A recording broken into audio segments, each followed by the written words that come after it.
كمي حديركم እግዚአብሔር አምላክ ተመስገነ ይሁን ፕሮግራምና በጎይታ በኢየሱስ ክንጅምረይና ኩላህና አጸሎት መንፈስ ነጥቶ ሃሌሉያ ሃሌሉያ ሃሌሉያ ዛምላክ እዚ ክምስገን ይግባው ይሁዋተይ ብሳላ ምሕረቱ ብሳላ ጸጉ ብሳላ ረድኤቱ ተጠዊልና ለና ክብርና አምላክ ሰማይ ይሁን ሃሌሉያ ሃሌሉያ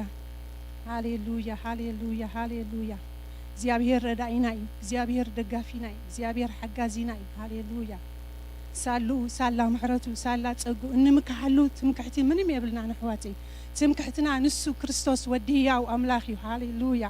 ሳሉ ተጠዊልና ለና ሕዋተይ ሳሉ በሰላም ናአቱ በሰላም ንወጽ በሰላም ንድቀስ በሰላም ንትሰ እዚ ካብ ምሕረቱ ካብ ረድኤቱ ምሕረቱን ረድኤቱን ዘይተነገረሉ እንታይ ክንገረሉ ሃሌሉያ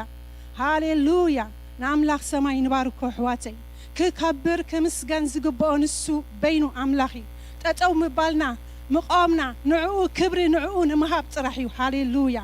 ሃሌሉያ ሃሌሉያ አምላክ ሰማይ ሽምካ ይባረኽ ሽምካ ይመለኽ ሽምካ ይቀደስ ሃሌሉያ ሃሌሉያ ናይ እስራኤል ቅዱስ እስኻ ቅዱስ ኢኻ ኣብ ዝተቀደሰ ቦታ እትነብር ኣብ ዝተቀደሰ ቦታ እትርከብ ንስኻ በይንኻ ህያው ወዲ ህያው አምላክ ንስኻ ኢየሱስ በዓል ስልጣን ኢኻ ጎይታ ነመስግነካ ኣለና በዝንጎዚ ንባርኸካ ኣለና ጎይታ ካብ ምሕረትካ ካብ ረድኤትካ ዝተልዓለ ጠጠዊልና ኣለና እግዚአብሔር አቦ ሃሌሉያ ሃሌሉያ መንፈስ ቅዱስ ሃሌሉያ መንፈስ ቅዱስ ባኻ ባሂብለና እግዚአብሔር አቦ ትምክሕትና ንስኻ ኢኻ እግዚአብሔር ረድኤትና ንስኻ ኢኻ እግዚአብሔር ደጋፊና ንስኻ ኢኻ እግዚአብሔር ሃሌሉያ መንፈስ ቅዱስ ስምካ ይባረኽ ስምካ ይባረኽ ኢየሱስ ስምካ ይባረኽ መንፈስ ቅዱስ ሳላኻ እግዚአብሔር አቦ ሃሌሉያ መንፈስ ቅዱስ ስምካ ይባረኽ ንብላለና ሃሌሉያ ተባረኽ እግዚአብሔር ሆይ تبارك تبارك تبارك تبارك تبارك حواتي بزنغوزي نغويتا نباركو اتي زخبرني سي مسغنني ليون እግዚአብሔር ቃል ኮሚል حواتي نحنا እግዚአብሔር كنا مسغن تطاو زبلنا السباتنا نزينا تصوعنا حواتي نزينا خاتمدبنا هاليلويا ناملاخ سماي كبري يخنو هاليلويا تمسغن እግዚአብሔር አቦ ተመስገን ጎይታ ተመስገን ረዳይ ተመስገን ደጋፊ ተመስገን ሃሌሉያ እግዚአብሔር ሆይ ክብር ሁሉ ንዓኻ ይሁን ሃሌሉያ ክብር ሁሉ ንዓኻ ይሁን ሃሌሉያ ሃሌሉያ መንፈስ ቅዱስ ሃሌሉያ መንፈስ ቅዱስ ስምካ ይባረኽ እግዚአብሔር አቦ ሃሌሉያ ሕጅር ማሕፀራ ቢልና ህንጽሊና ስለ ምሕረት አምላክ እግዚአብሔር መሐሪ ስለ ዝኾነ ሕዋተይ እግዚአብሔር ደጋፊ ስለ ዝኾነ ሕዋተይ ኣብ ቅድሚዮ ክንቀወም ሕዋተይ ኣብዚ ቦታ እዚ ክንርከብ ብምሕረቱ ተጠው ክንብል ዝረዳአና ንስይሞ ስለ ምሕረቱ ድማ ሕጂ ንእግዚአብሔር ክነመስግኖ ኢና ሳላ ምሕረት ኢና ተጠዊልና ሕዋተይ ብምሕረት ኢና ንንቀሳቀስ ሕዋተይ ብምሕረት ኢና ንኣትንወጽ ሕዋተይ ሃሌሉያ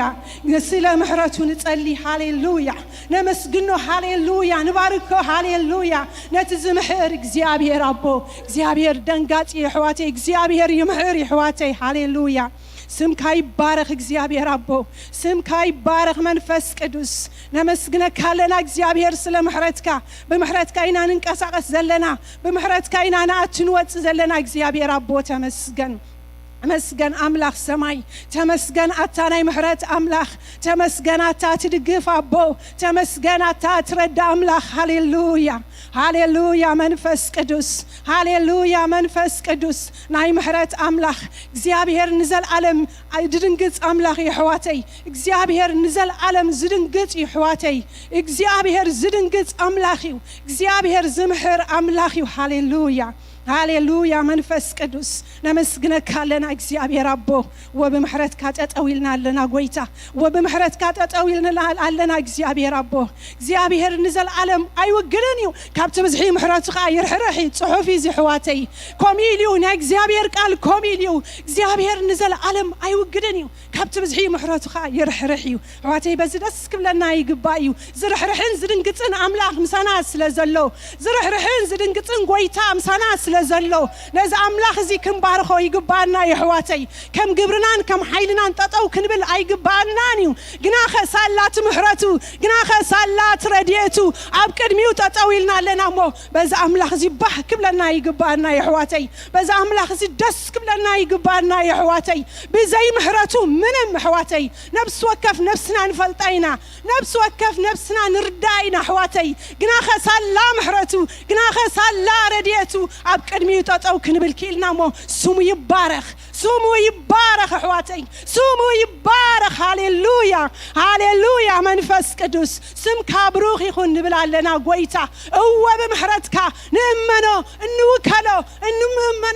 نوكلو بجكا محرتك كالي يبلنان بادو اغزيابير ابو بادو منفس قدوس منم يبلنان اغزيابير منم يبلنان اغزيابير زلنا جن يسوس ودهيا واملاح زلنا جن محرتك اغزيابير ابو زلنا جن حيل خايو اغزيابير ابو زلنا جن صقا خايو اغزيابير ابو رابا دادا هاليلويا اغزيابير ابو باخا باه يبلنا باخا دس يبلنا منفس قدوس بمحرتك استخللنا السباتنا بمحرتك زلنا السباتنا مو باخا دس يبلنا اغزيابير ابو باهيب لنا منفس قدوسي تبارك اغزيابير ابو بمحرتك سلاستخللنا بصقها سلاستخللنا سالا صقها سالا محرتك اغزيابير ابو ناتون وصن دقس نتسس لزلنا اغزيابير كمانن بليسنا يكونان اغزيابير كمانن نفعنا يكونان غناخ محرتك غناخ صقها اغزيابير ابو تبارك سلا محرتك صقها اغزيابير ابو تبارك سلا محرتك صقها اغزيابير ابو تبارك اغزيابير ابو كبر كلون عخايخون منفس قدوس كبر كلون عخايخون بروخ منفس قدوس هاليلويا تبارك يسوس تبارك يسوس تبارك يسوس تبارك يسوس تبارك يسوس تبارك يسوس مسغانا يخون نعخ اغزيابير ابو هاليلويا هاليلويا هاليلويا ربح دين الصبح كيلا دون السيلا هفوزا منفس قدوس هاليلويا هاليلويا كبر كلون عخايخون أبا نعخايخون اغزيابير ابو نعخايخون منفس قدوس تبارك اغزيابير ابو تبارك حجر محواتي مستناي غيزينا انصار حجر ما زغيزي كله ز بروجرامنا كله دما منفس قدوس كنركبو اينا بزي منفس قدوس منم كنغبر عين خلن حواتي بزي منفس قدوس منم كيلاتن حيلن يبلنان نمن علينا منفس قدوس حيلنا منفس قدوس يبرتعينا نسو اما كلنا مزركب دنكن تامراتن كخون يخيل حواتي ابتنا اغزيابير منفس زلو ابو حرنت الله تباهيلو خمس تصحفه بحرنت منتان كنملالس اغزيابير منفس قدوس داليو كله اما كلنا منتان كخون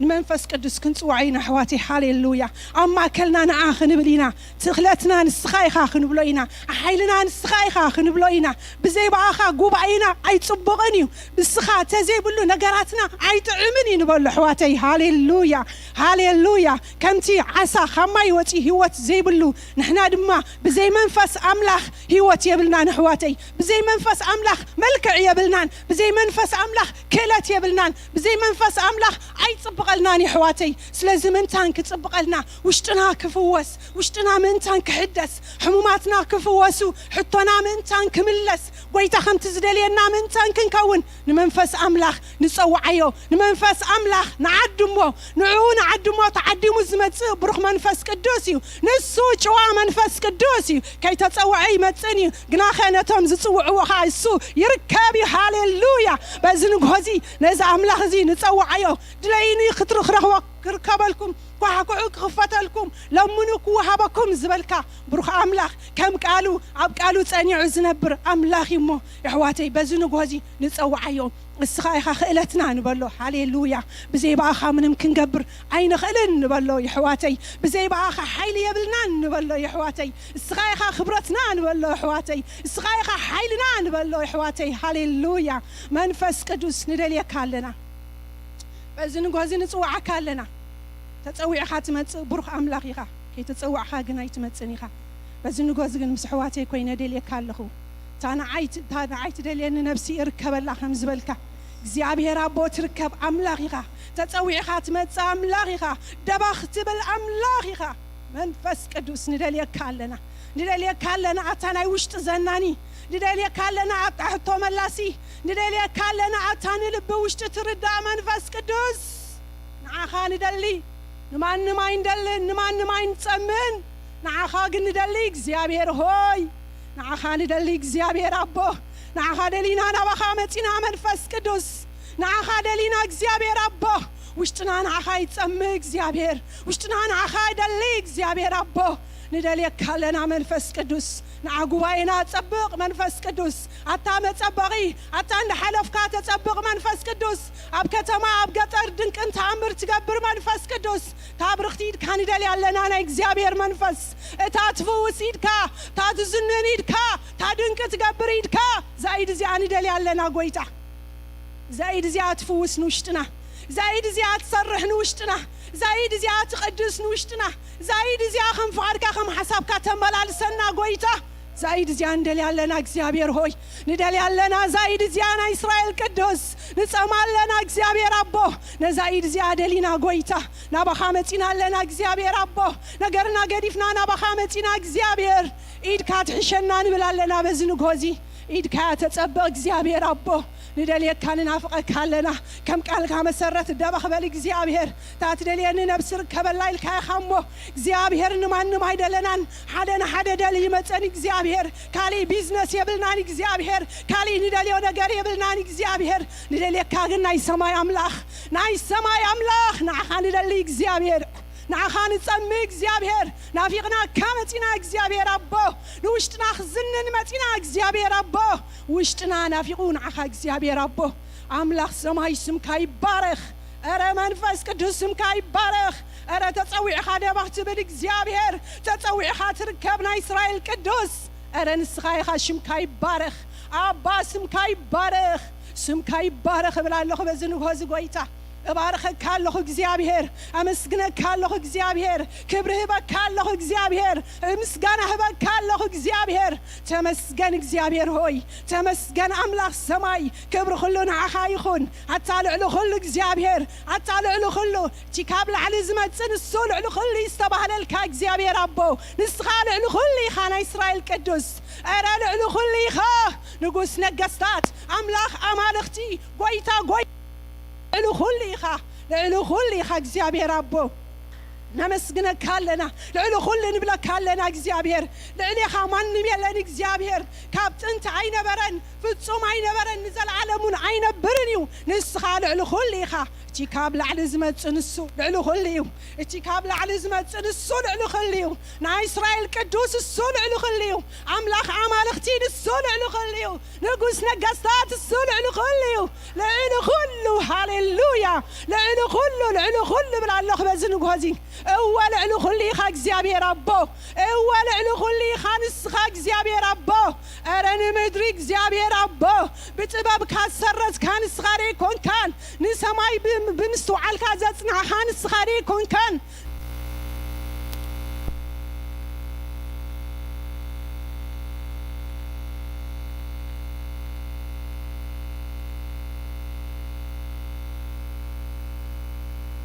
عخايخون عبيت كلون عخايخون سجدات كلون عخايخون بزن غوزن سجدلك فتينا فقيدنا نسجدلك فتينا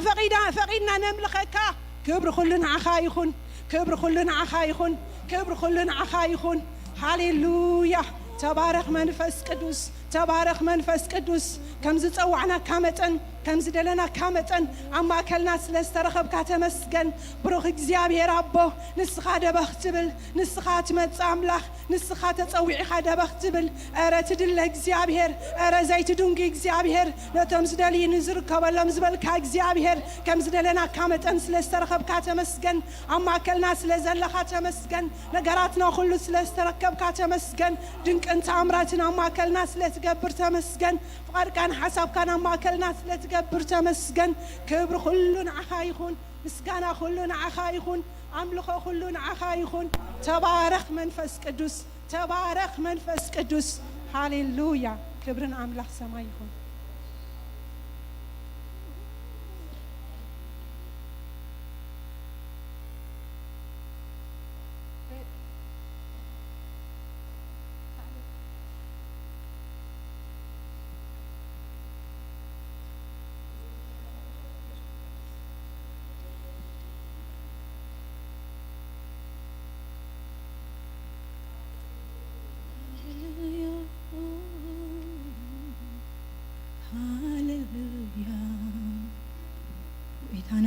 كلنا بزنقه زنبارخ كلنا قويتا شمكا يبارخ هللويا بمحرت بسهل خليلك نزام عالت سلازبك عكنا እግዚአብሔር ካብ ኩሉ خفو صويرك እግዚአብሔር ነዛ ጊዜ ስለዘብካ عكنا ሽምካ ይባረኽ ሃሌሉያ ትማሊ ቅድምት ማሊ ዘስክርከኒ ናይዝመት እንታይ ዘስግ አሎኒ ትማሊ ቅድምት ማሊ ዘስክርከኒ ናይዝመት እንታይ ዘስግ አሎኒ ንስኻሎኻ ለልኽል ኢየሱስ ያሎኻ زيادة نسخالوخا للغل يسوسيالوخا زيادة غل تمسكنا تاتري تمسكنا تاتري تمسكن تمسكن تمسكن تاتردي تمسكن تاترد تمسكن تمسكن تمسكن تاتحلي تمسكن تاتحلي تمسكن تمسكن تمالي كلمة تمالي زسكركني نعزمت انتاي زسك ألوني تمالي كلمة تمالي زسكركني نعزمت انتاي زسك فالوني تمسكن تاتري تمسكن تاتري تمسكن تمسكن تمسكن تاتحلي تمسكن تاترد تمسكن تمسكن اتفتي اتفتي زغربا مسواتي عفي عكرمي خابك يخون اللي بحب لك أملاخي بحب لك فتوي بحب لك أملاخي بحب لك فتوي دسي بلك أملاخي دسي بلك فتوي زي سجر زمسل كنت زسكرنا هاليلويا اتلو مسك حلفوري زبلكو اوان زسكرني እግዚአብሔር وان زمت دما تساكر እግዚአብሔር ابرديت كاتوكلنا نصلماتنا حلفو ابرديت كاتوكلنا ندنموتنا حلفو غويتا ابسم كاتوكلنا ندنموتنا حلفو هاليلويا هاليلويا يسوع معقبينا غويتا ردائنا يسوس هاليلويا معقوبين إنا نبلك لنا يسوس شنكا يبارك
መፈጸምታን ተስፋን ይገብረልዩ እቲ ዝረድኣኒ ፍትወይ ደላይ ዘሓለይ የሱሰይ ደላይ ጥብቐይ ሓሳብ ልዕለይ ሓሳብ ሰናዩ ሓሳብ ደሓንዩ መፈጸምታት ተስፋን ይገብረልዩ እቲ ዝረድኣኒ ፍትወይ ደላይ ዘሓለይ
to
ስልጡ ሃሌሉያ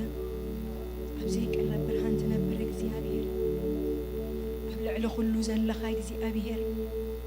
ዘሎ ዕቤት ዓለም ኣባኻ ዝተሰቕለ ጎይታ ሃሌሉያ ዓብይ ኣምላኽ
نسكت أكرمها فكملنا نسكت أكرمها فكملنا نسكت أكرمها فكملنا نسكت أكرمها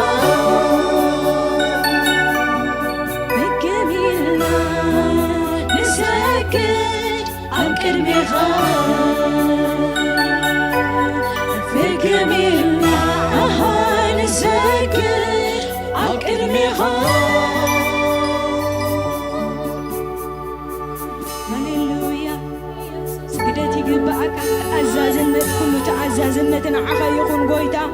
كل سجدتنا عخا يكون أبو هللويا እግዚአብሔር ብቁዕ እግዚአብሔር ብቁዕ ሃሌሉያ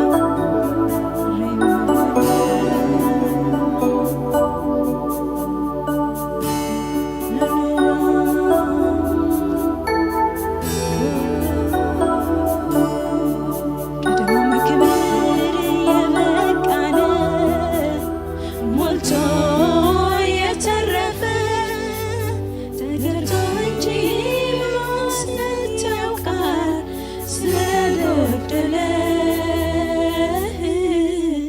አንሶብ ምስጋናና ክብር አደባባይ ወጥተህ ማትለምን ኢየሱሴ ትልቅ ነህ የምትደንቅ ቀድሞ ክብር የበቃነ ሞልቶ የተረፈ ተገብቶ እንጂ ስትያውቀር ስለጎደለ አንሶብህ ምስጋናና ክብር አደባባይ ወጥተህ ማትለምን ኢየሱሴ ትልቅ ነህ የምትደንቅ ቀድሞ ክብር የበቃነ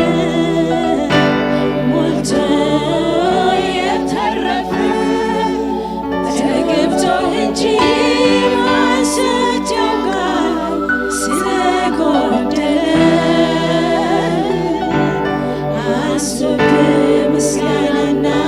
ክብር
لنا أب نقر زفان كخوينا نسجد لنا يسوع هاليلويا بقول التحرج كجنشل مسكنا ناخد وسيد بقوعيها أملخو ناخد وسيد بقوعيها قويتا هاليلويا هاليلويا وكسيابير عابر مفرهن أملاخيها كرمان كبرن لابس كاتر أوصفانكا لبسخا مليء نتي مقدس بقوعيها بينخا قويتا نخت ودس نسخا أملاخيخا عابي نقوسيخا مسيخا كبوريخا ويتا مخلقكا مسكنا مسكنا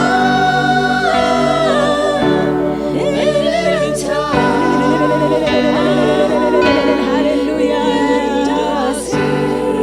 يخن خبر سمكا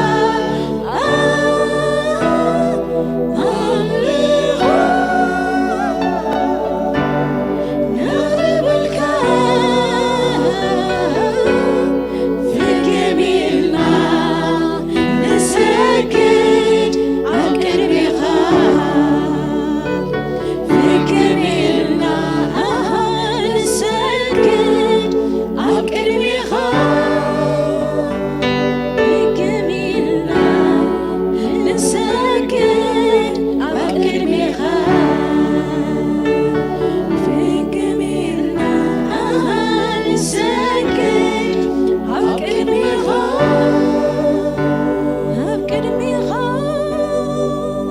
هاليلويا كبرنا እግዚአብሔር ይሁን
ሃሌሉያ ኢየሱስ ጎይታ በዝ መንፈስ እዚ ከለና እስኪ ኩላትና እግዚአብሔር ይመስገን ንጸልይ ከምቲ ሁሉ ጊዜ ሰንበት ንገብሮ እግዚአብሔር ባረክ ስለ ምድርና ስለ ህዝብና ከመሆን ስለዛነ ነብረላ ሀገር ካናዳ እግዚአብሔር ይመስገን ክንጸልይና ሐጺር ጸሎት ንጸልይ እግዚአብሔር ይመስገን ሃሌሉያ ጎይታ ንምድርና ህሰባ ጎይታ ንሀገርና በኢየሱስ ክርስቶስ ስም ራእያ እናብልና እግዚአብሔር ይመስገን ንጸልይ እግዚአብሔር ይመስገን ዘክረና እግዚአብሔር በአኻኽን ዝከር እግዚአብሔር አቦ በስም ኢየሱስ ክርስቶስ ንጸልይ ያለና እግዚአብሔር አቦ ሃሌሉያ ሃሌሉያ ሃሌሉያ ሃሌሉያ ሃሌሉያ ቅዱስ እግዚአብሔር አምላክና ናቦናን በጎይታ በክርስቶስ ኢየሱስ ስም ደግምና ነመስግነካለና ክብርን ምስጋናን ናአኻ ይሁን አቦ በዚህ ሰዓት ዝድማ ንጸልይ ያለና እግዚአብሔር አቦ ስለ ምድርና ስለ ህዝብና እግዚአብሔር ስለ ሀገርና ንጸልይ ያለና ጎይታ بشم ኢየሱስ ክርስቶስ እስኻነታ ምድርቲ አኽት ሐስባ እግዚአብሔር አቦን ህዝብና አኽት በጽህ እግዚአብሔር ባኻ ዝተዘከርና ሰባት ክንከውን እግዚአብሔር አቦ ባኻ ዝተዘከርና እግዚአብሔር አቦ ሀገር ምድሪ ክንከውን በኢየሱስ ክርስቶስ ስም ንልምነካለና ጎይታ بشم ኢየሱስ ክርስቶስ ስለዛ ምድር እዚያ ስለ ካናዳው ንጸልይ በኢየሱስ ክርስቶስ ስም ሰላማ ከተበዘህ እግዚአብሔር አቦ ደሃና እግዚአብሔር አቦ በኢየሱስ ክርስቶስ ስም ከበዘህ ንጸልይ ያለና ጎይታ نمراحتا كلهم كتبارخ እግዚአብሔር አምላክና በኢየሱስ ክርስቶስ ስም ንጽልይ አሎና እግዚአብሔር አቦ ስለ ሁሉ ነገር ክብርን ምስጋናን በስም ኢየሱስ ክርስቶስ ተጠቅልሉ ናኻ ይኹን አሜን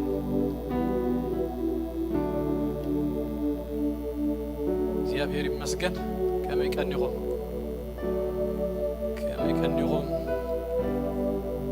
ወዳቱን እንተኾንኩም ግን ድምፅኹም ካብቲ زوحدكموس أزيو هنا كم يكنيهم እግዚአብሔር ይመስገን ክብርና አምላክና ይሁን ኢየሱስ ክርስቶስ ጎይታዩ ቀድመና በቃል አምላክ መህላፈይ ናይ ዘማዓልት እዚ ጸርት መተን ባህታታት ከዛረበ ሞ እግዚአብሔር ይባረክ ሹ አጣታ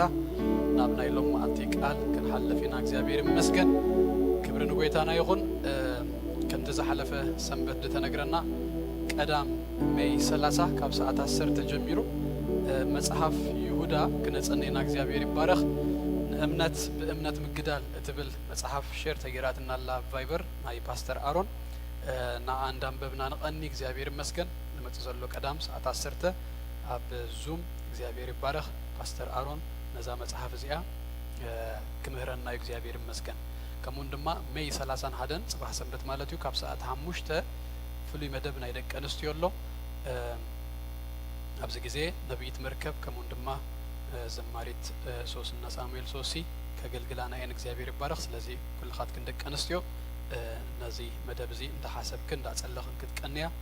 ነታሐሳስብ እግዚአብሔር ይመስገን እግዚአብሔር ይባረክ ለማልቲ ሜይ 24 ባልና ጽነት ይምሽ እግዚአብሔር ይመስገን ስለ ህዝብና ስለ ሀገርና እግዚአብሔር ይባረክ ኢየሱስ ክርስቶስ ጎይታዩ ክብርና አምላክና ይሁን ከም ክርስቲያናት ነህና ሀገርና ሐደ ንገብረላ ነገር ሲንታ ይመስለኩም بصلوت አብቀድም እግዚአብሔር ነኸውን እግዚአብሔር ይመስገንና ክብርና አምላክና ይሁን አብዝ ዝመጽ ዘሎ ሰሙን ካብ ሮቦ ክሳብ አርቢ በጾምን በጸሎትን አምላክ ንቀርበሉ ጊዜ ይኸውን ስለ ህዝብና ስለ ሀገርና እግዚአብሔር ይመስገን እቲ ምሸታዊ ጸሎትና አቦቱ እዩ በዘይካ ቀዳም ኩል ጊዜ ካብ ሰዓት 9 ክሳብ 10 ተሐደ ምሸት አብ ቴሌፎን አብ ዙምን ጸሎት ይግበራሉ ኩላትኩም እጁን አትይሁም ከተሳተፉ ነታሐሳስብ ቀዳም አብ ትምድብ ሰዓት 5 ከሙንድማ ሰዓት 10 ይዝኸውን ነዛ ቀዳም እዚያ ግን ሰዓት 10 ናይ ትምርት ጊዜ ናይ ማለት እግዚአብሔር ይመስገን ስለዚህ እዛ ሮቡ ሐሙስ አርቢ በተወሳኺ ናይ ምሸታዊ ጸሎት ናይ ንጎ ድማ ካብ ሰዓት 10 ክሳብ 10 ተኽልተ ጸሎት አብ ዙምን አብ ቴሌኮንፈረንስን ክህልወናዩ እግዚአብሔር ይመስገን ዝመጽ ዘሎ ሰንበት ድማ ከምቲ አመታዊ ጀናዊ ጊዜ አድገበርናዮ ንነህሚያ ፕሮጀክት ፈንድሬዝ ንገብረሉ ማዓል ተኸውን ስለዚህ ብዛዕባ ህዝብና ንጽልይ እግዚአብሔር ይመስገን ድማ ይድና ድማ ነዘርግህ እግዚአብሔር ይባረክ ስለዚህ ከሙ ንገብረሉ ማዓልቲ ስለዝኾነ ኔክስት ሰንበት ነዚ ክትሐስቡ ክትዳለው ነታሐሳስብ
እሺ እግዚአብሔር ይመስገን ስለዚህ ሳልሳይ ድማ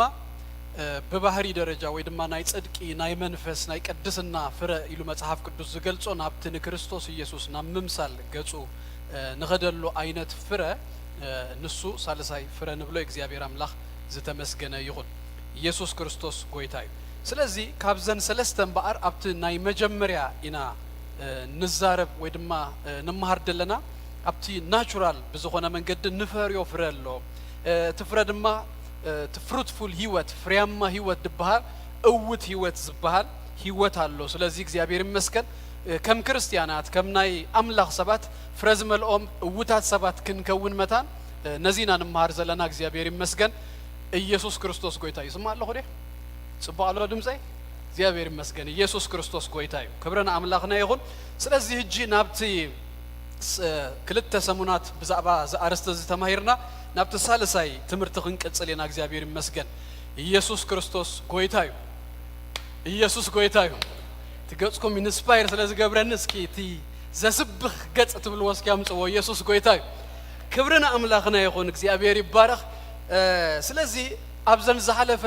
ክልተ ሰሙናት ሎማ አልተ ሳልሳይና ንርኢ ዘለና ብዙሕ ከቢድ ድኾነ ትምህርታት ኣይኮነን ወይ ድማ ከምቲ ብዙሕ ግዜ ንመሃሮ አይነት ከምዚ ካብ መጽሐፍ ቅዱስ ብዙሕ ነዊሕ እናተንተና ደይኮንና ስንመሃር ዘለና ወይ ኤክስፖዚተሪ ቲቺንግ ድበሃል አይነት ደይኮነ ሲምፕል አርስታት ወሲድና ኢና ንመሃር ደለና ሕጂ ክልተ ነገር ርኢና ኣለና እግዚአብሔር ይመስገን ብጣዕሚ ፕራክቲካል ድኾኑ ነገራት ማለት እዩ ሎሚ ትንመሃሮ ዘለና ክሳዕ ክንድዚ ፕራክቲካል ክኸውን ድኽእል ኢለ ዝኣምን ሎሚ ድሕሪ ምሳሓሲ ክንትግብሮ ንኽእል አይነት ነገር ኢና ንመሃር ደለና ዝኢሉ ኣብ ሃሳባት ጥራይ ዘሎ አይነት ነገር ኣይኮንናን ንመሃር ዘለና ኢንስፓየር ክገብረኩም ክንነቃቃሕ ከምኡውን ድማ ቻሌንጅ ንምግባር ኢና ንመሃር ደለና እግዚአብሔር ይመስገን ኢንስፓየር ክንከውን ናብቲ እግዚአብሔር ዝመደበልና ነገር ንኽንከይድ መታን ክንነቃቃሕ ኢየሱስ ክርስቶስ ጎይታ እዩ ከምኡውን ድማ ቻሌንጅ ኣለዎ ክንመሃሮ ከለና እዩ ቀሊል እምበር ነገር ግን ክንነብሮ ከለና ቀሊል ክንትግብሮ ከለና ግን ቀሊል ነገር ኣይኮነን ኢየሱስ ክርስቶስ ጎይታ እዩ በተሓደ ድማ ናይ ፍረ ነገር ንዛረብ ዘለና እንታይ መስለኩም እንዛረበሉ እንመሃረሉ ዘለና ነገር ፍረ ዝረአ ክፍሊ ምሽ ሓንቲ ኦምኮ ትፍረአ ከድካ ትሪኦ ኢኻ ክበጽሕ ከሎ ትሪኦ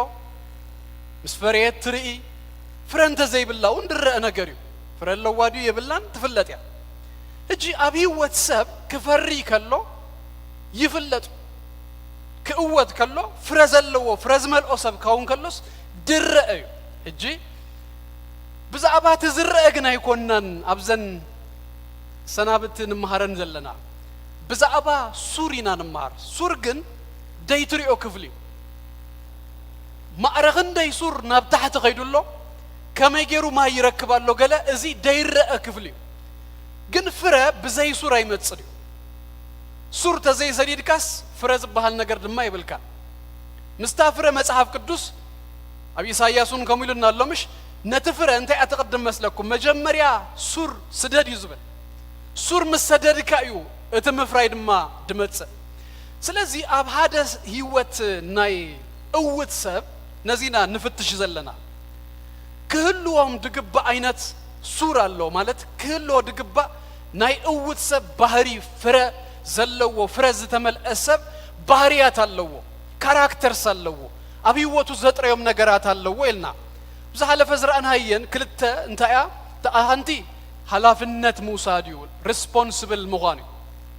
ሰብ ካብታ ዝወደቐላ ግዜ ጀሚሩ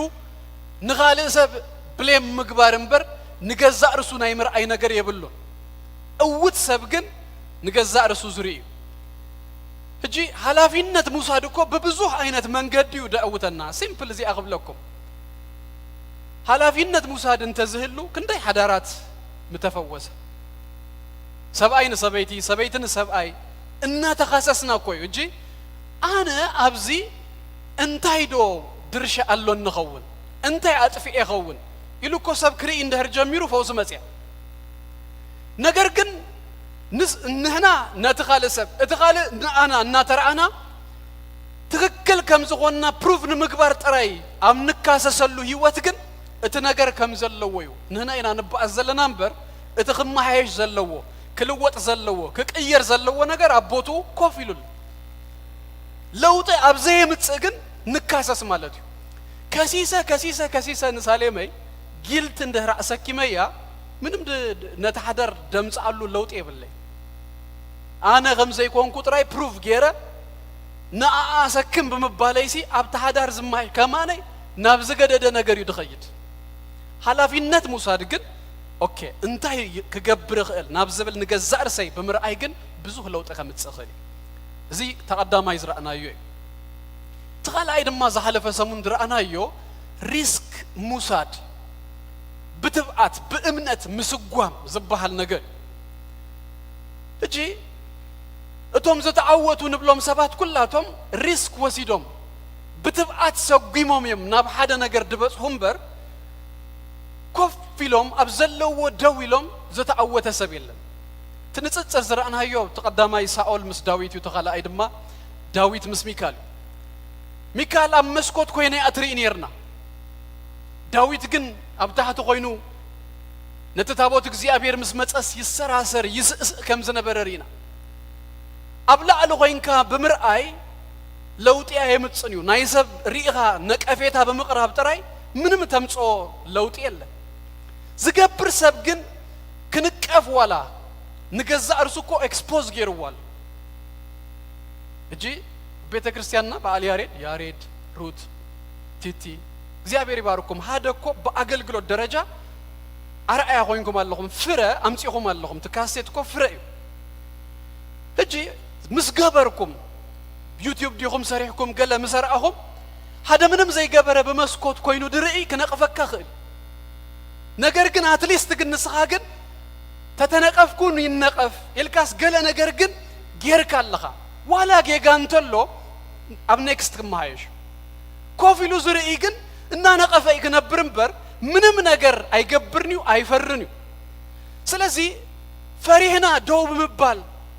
ኮፍ ብምባል ድመጽእ ፍረ ድመጽእ አወት የለን ብምግባር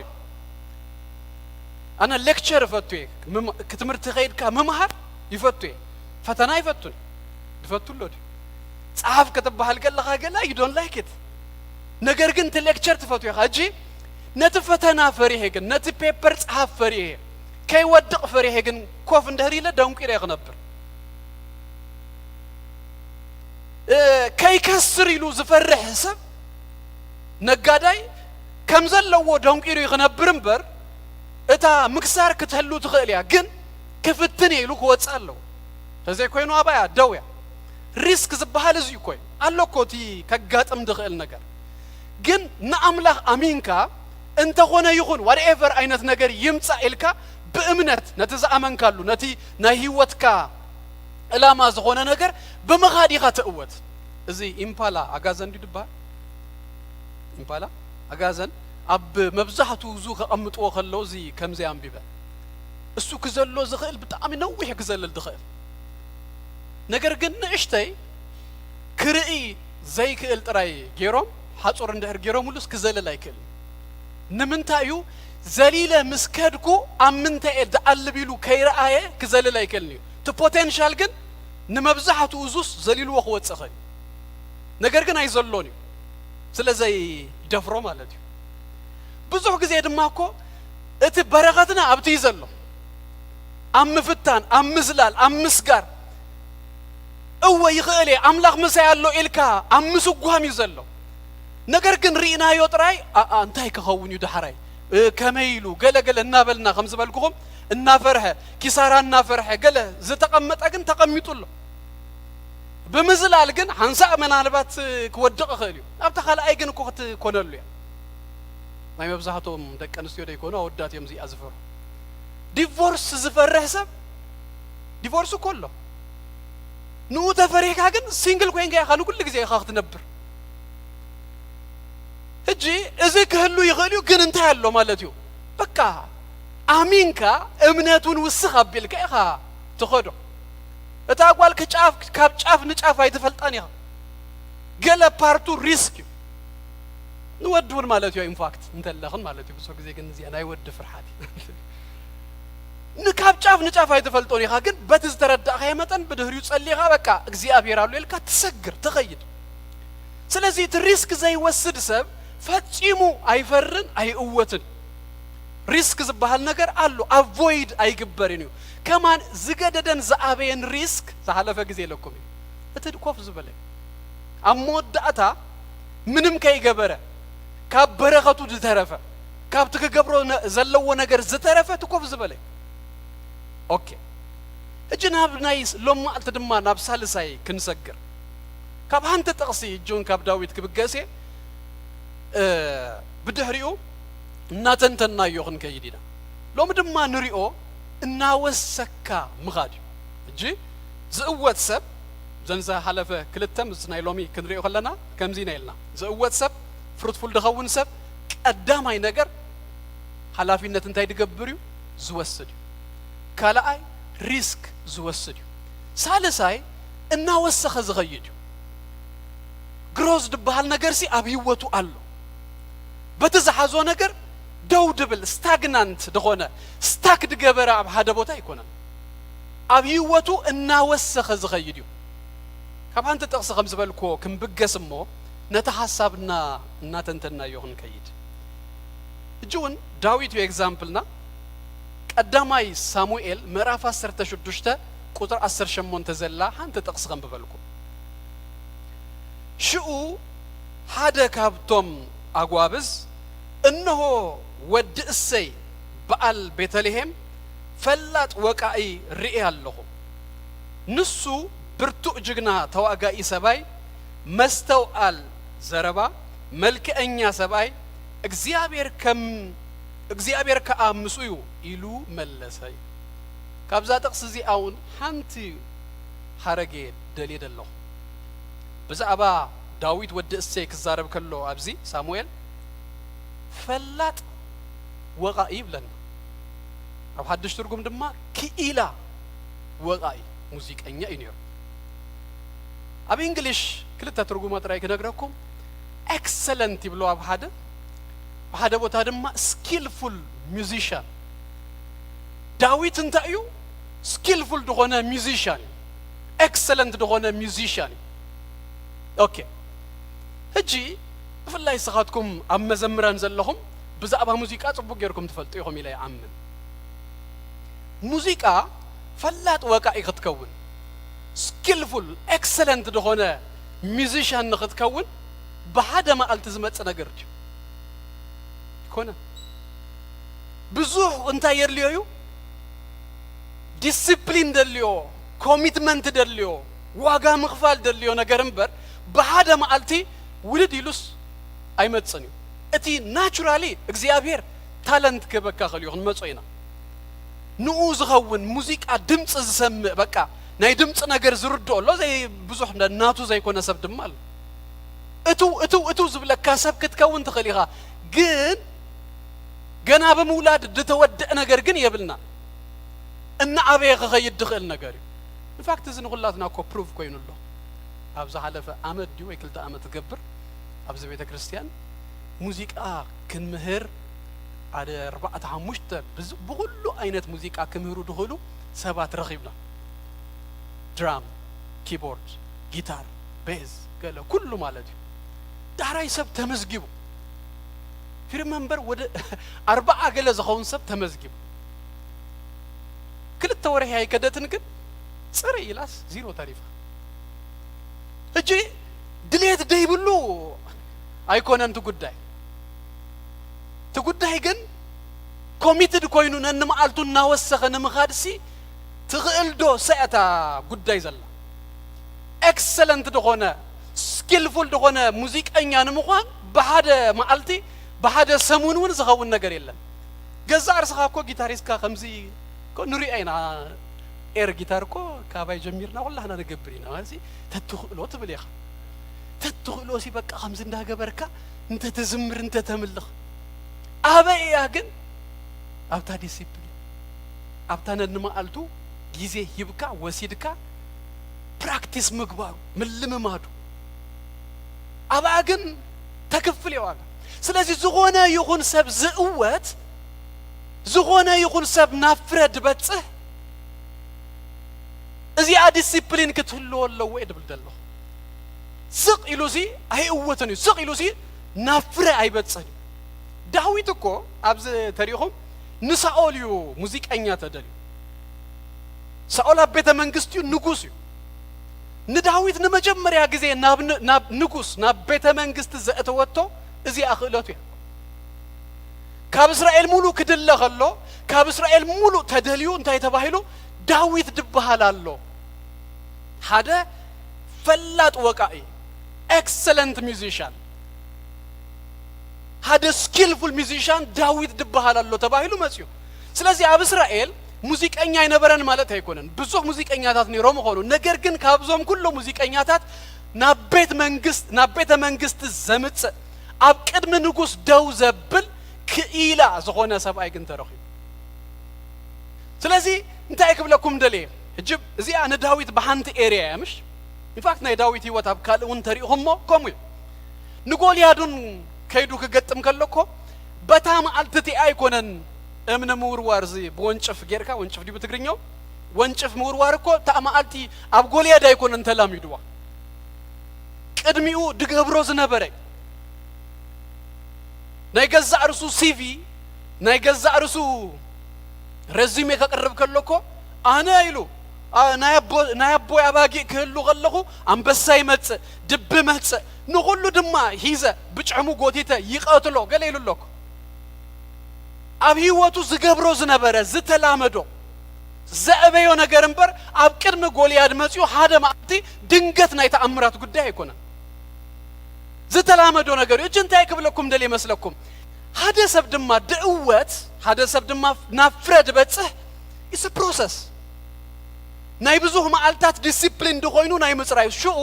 ናይ ምልምማዱ ጉዳዩ ናይ ገዛርሱ ናይ ምእባይ ጉዳዩ ሽኡ ሓደ ማዓልቲ ኦፖርቹኒቲ ድበሃል ነገር ክመጽሉ እቲ ኦፖርቹኒቲ ምስመጸ ተዳልዩ ገዛርሱ እናወሰኸ የእብዩ ዝጽንሐ ሰብ ጽቡቅ ገይሩ ከተቀመሉ ክእወት ይዋባ ነገር ግን ገዛርሱ ዘየዳለው ሰብ ድሉ ዘይነበረ ድማ ፌል ይደገብር አይተቀመሉ ነው ኦፖርቹኒቲ ካንካም በትግን ከኸዶግና ይከል ዳዊት እዚህ እንክልተ ግዚያት እቲ ኦፖርቹኒቲ ከተቀመሉ ዘኻአለ ቅድም እንታይ ነይርዎ ማለት ይገብሩ ነይሩ ስኪልፉል በሃደ ማዓልት መኾን አይካልን ክኢላ በሃደ ማዓልት መኾን አይካልን ስለዚህ ዲሲፕሊን ዘሐተት ነገር እዩ ነፍስኻ ምእባይ ዝበሃል ነገር ገዛእርስኻ እናወሰካ እናአበኻ በቃ ኢንክሪዝ እናገበረካ ማዓልታዊ ናይ መኻድ ጉዳይ ኤክሰለንት ደሆነ ነገር በሐጽሩም በቀሊሉ ናይ መጽን እንጂ በዛ ሐሳብ እዚ ሓደ ሰለስተ ነጥብታት ከልእ ራይ ህጂ ሓደ ሰብ እናወሰኸ ከምዚ ዝበልኩኹም ጅምር ንምባል ደይኮነስ ስቲገሩ ዲሲፕሊን ደሆይኑ ኣብቲ ናይ ህይወቱ ዕላማ እናአበየ ክኸይድ መታን ደግብሮ ሓደ ሰለስተ ነገራት ከልእ ናወሰካ ንምኻድ እናአበኻ ንምኻድ ሓደ ቀዳማይ ነገር ምንም ክስታይ ዘይብሉ እንታይ መስለኩም ዕላማ ናይ ህይወትካ ምፍላጥ ካብዚ ዝጅምር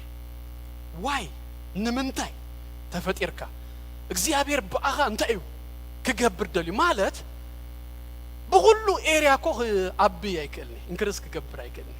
አለው ናተ ኤሪያታት ኩሉ ዘዝርአሁ ዘብህገን እንደህር ኮይኑ at the end of the day ናይ ኩሉ average ኸውን ድኽእል እምበር ኤክሰል ድገብረሉ ድእወተሉ ፍረ ዝርከበሉ ነገርሲ ኣብ ህይወተይ አይክህሉን ሙዚቀኛ ክርኢ ሙዚቀኛ ገለ ቴክኒሻን ክርኢ ቴክኒሻን መምህር ክርኢ መምህር ገለ እና ሆንኩን ሁሉ እናፈተንኩ አይከውን አምላክ ንምንታይ ከም ዝፈጠረን ምስፈለጥኩ ኣብታ ኤሪያ ናተኤ ሽኡ ኮሚትመንት ሂዘ በደንብ ዲሲፕሊን ድኾይና በኮንሲስተንሲ ንገዛእ ርሰይ እናአበኽዋ ክኸይድ ድኽእል ስለዚህ አምላክ እንታይ እዩ በአኻ ክገብር ደልዩ አምላክ በአኺ እንታይ ክገብር ደልዩ ናይ ህይወትካ ዕላማ ናይ ህይወትካ ራእይሲ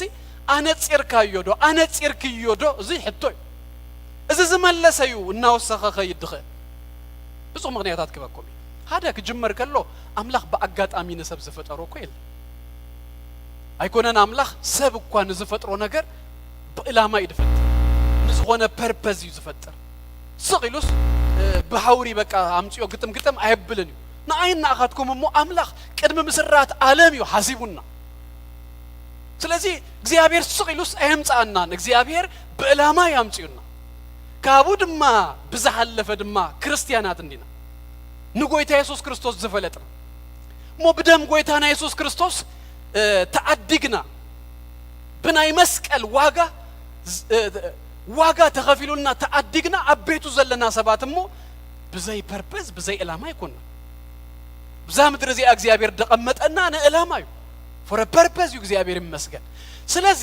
እጂ ዕላማ ናይ ህይወተይ እንታይ እዩ እግዚአብሔር ነዚዩ ፈጢሩኒ ኢሉ ነዚ ነገር እዚ ዝተረድአን ዝሓዘዝ ሰብ እንታይ ያለዎ መስለኩም ክልተ ኢ ዝብልዋላ በእንግሊሽ excitement and energy ነቲ ትገብሮ ነገር excitement ተዘይብልካ ኣሐጉሱካ ደይ ትገብሮ እንድሕር ኮይንካ ኢነርጂውን ድማ የብልካ ንኡ ዋጋ ንምኽፋል ንኡ ከምዚ ዝበልኩኹም ዲስፕሊን ዳሕተት ነገር እንዲሁ ዋጋ እናኸፈልካ ንምኻድ ኣይትኽእልን ኢኻ ነገር ግን ዕላማ እንድሕር ኣሎካ ኮንቪክሽን እንዳተቐመጠ ኣብ ህይወትካ በዚ ምኽንያት ነዚ እግዚኣብሔር ፈጢሩኒ እዚ በቃ ናይ ህይወተይ ነገር እዩ ገለ ዝብል ነገር ዝኣተዎ ግን ኣፀቢቑ ድኾነ ይኹን መሰናክል ይምፃእ እናሰኣሮ እናተኣወተ እዩ ዝኸይድ هذا جزء خمس غيون هذا سب أب حنتي كتما يجيش نسرح يجيشو عريب هوتيل هاديرو أبتز هاديرو هوتيل مش الدرار ندا تدرره سنو نيرو أجي أبت سنو كله نتايلوه نت ويتر وكاب قال كتما يمتيو سمع عن دويلوه أزي سنو سي صباح يسرحنا دو مسلكا دويبل ينكز دو قال يتقف دو قال يلوه ويتر شو انتايلوه it depends يلوه